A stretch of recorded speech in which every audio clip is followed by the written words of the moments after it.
Okay, everyone, welcome back to the show. It's freaking Monday, freaking Monday. We got stupid dog noses here.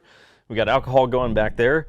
All the ingredients really for a healthy and fun-filled, exciting Monday. So I hope you guys are well. Hope you had a nice weekend. Today we're going to be talking about why your agent wants you to use their lender.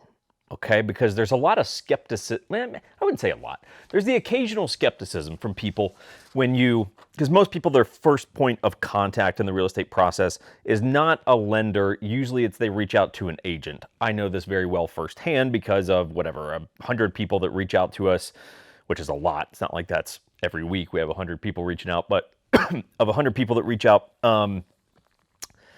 maybe 5 are like, yeah, I already started talking to a lender. The other 95 are like, no, I have not. Can you point me in the right direction? So most people go to the agent and they're like, hey, can you help me point me in the right direction of a good loan officer? If you ever hear the term LO, like the letters LO, that just stands for loan officer. Kind of a insider term. It's like our version of little military acronyms. So should you use your agent's preferred lender? Most of the time, yes. It's going to depend a little bit, not to give my cliche, it depends answer. The ultimate answer is it depends, because if the lender sucks, no, you should not use them regardless of what your real estate agent says. Let me cover the reasons why not to, and then we'll kind of go to the positive side of the video.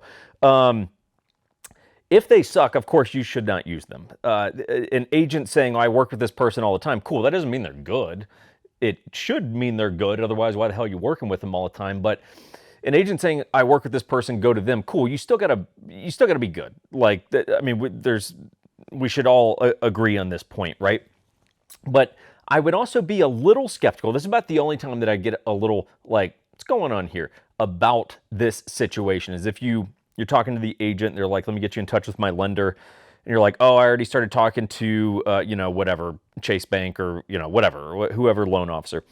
And they're like, no, you got to go to my guy. And like, they start pushing it. And you're kind of like, yeah, like, I'm going to keep going down the route that I've already been going down. And like, if they keep pushing, now it's cause to concern for me. Like, why are you pushing so hard here, dude? Like, I'm not going to criticize anyone and say the industry could be, dirty and people have stuff that gets kicked back to them, or whatever, because that's not legal. So of course that's not an implication that I'm making. Some people could take it there in their head, but I'm certainly not saying that. But, it could make your spidey senses perk up a little bit if someone's like, why are you so insistent that I use this person? Because at the end of the day, as long as the loan officer is good, it doesn't really matter who they are. I'm going to give you the reasons why you should use that preferred lender, but at the end of the day, it's like, well, if they're good, they're good.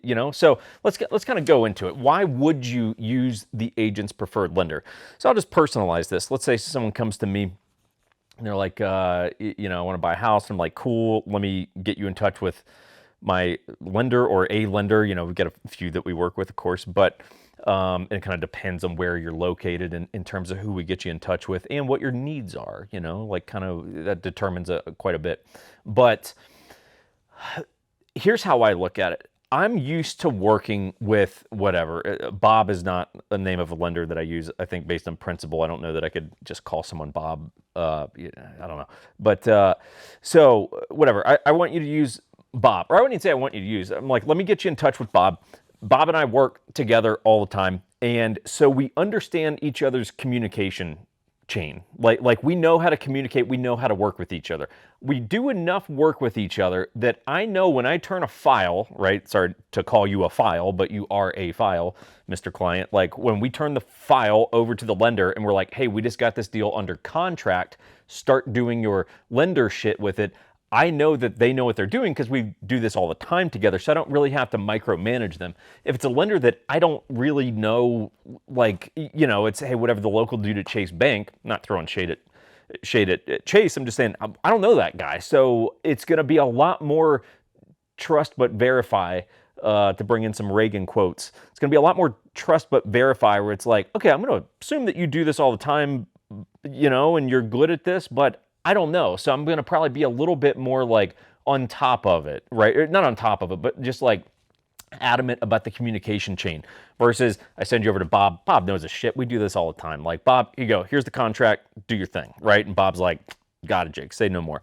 So that's part of the reason. Second reason is that I want you to use someone that I work with all the time because we just know how to communicate with each other. Second thing is I really try to steer people away from using big banks most of the time.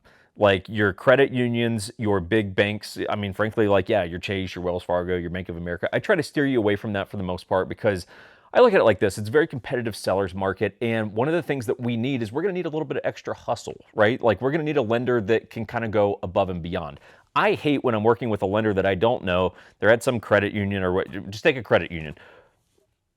Not trying to throw shade at credit unions, right? But, you know, for the most part, it's like, hey, 5 p.m. on Friday rolls around, I ain't hearing shit from that loan officer until Monday at 10 a.m., right? Like, it's not what they do. Like, that, you know, as a grossly blanket statement, they're not really like that weekend hustle kind of thing. Like, if you find a salaried employee, that's not even a fucking term. What am I saying? If you find a loan officer that works for a salary, how about that? There you go. They work for a salary versus straight commission. I will show you the person that hustles more, and it's the guy that only gets paid if he goes and hustles, right? Same with me. Why do I work as hard as I do? Because I only get paid if I perform. So I gotta go perform, right? If I just had a steady paycheck every month, there's part of me that thinks that would be a fantastic existence. Second thing, probably wouldn't work as hard, right? So I'm looking for someone that does have to put in that extra effort because that's the only way that they get paid. I also like knowing the loan officer because, hey, look, when I need to call you at 9 p.m., because that does happen. I'm aware. I'm a little bit of a demanding person sometimes. I need you to be able to pick up the phone or at least reply. It's 9:20 at night and I'm just like, yo, 911, like I need you to like whatever, like call this listing agent because we just put in an offer and it's like they're going to be looking at offers like in the next 10 minutes. I need you to tell them that we're awesome. This is the kind of shit that comes up, right? So you should probably if you're talking to an agent, they're recommending a loan officer, you should give that loan officer a chance. It's my high recommendation. Now, if you're like, look, you're the client, right? And you're like, hey, look, I've got a buddy, Ted, and he's a loan officer.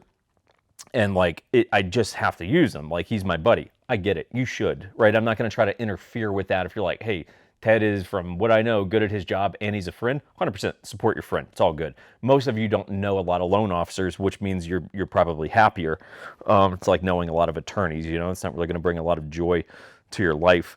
So I guess kind of my final point here is that, look, guys, rates are not the only thing that is important. A lot of people, actually not necessarily, but some people get hung up on interest rates, and it's not that they are unimportant. They're 100% important. It affects your monthly output of cash, but rates aren't the only thing that matters. Because if you get a really good rate but really shitty service and you never even get anything under contract, partly because of the shitty service, then what are we doing here? We're just spinning our wheels. So just understand, like, there is more than just a low interest rate that matters. I'm not going to put you in touch with someone that's going to give you a shit interest rate. I'm just saying the service component really does start to matter, especially if you're a buyer that doesn't have, like, you're not the most qualified. Like, you're a qualified buyer, but you're not like the most competitive. Sometimes we're going to need that hustle and that like extra service in order to get the deal done. So that's my 2 cents on this, guys. Should you at least give a shot to the preferred lender of your agent? Yes, you really, really should. They're pointing you that direction for a reason. You know, it's not to say that you can't be skeptical if you're like, it seems like this person sucks at their job. Why are you putting me in touch with them? Cool. You should ask those questions. But if they seem good, rock and roll. I would use them if I were you. Do I have any bourbon recommendations for you guys? I don't know. Whatever. Heaven's Door. This was, I think it's Tennessee whiskey, if I remember right, actually. Whatever, neither here nor there, but I'm pretty sure it is. Anyway, I was actually trying to find their regular Heaven's Door, and they were out when I went on a little shopping spree. So I got a Highway 61 blend. I would put this in my kind of neutral category. It isn't something that I would like stock on a regular basis. It's not the best, and certainly not the worst. It's just like, yeah, it's okay. Yeah, you know, it's pretty good even, but it's like kind of in my neutral list. So there's a recommendation. I do want to try the regular one at some point. I just haven't been able to find it yet. Anyway, I hope you guys are well. Hope your dogs are doing good. Right? perk up now, big guy. So anyway, hope everyone's doing well.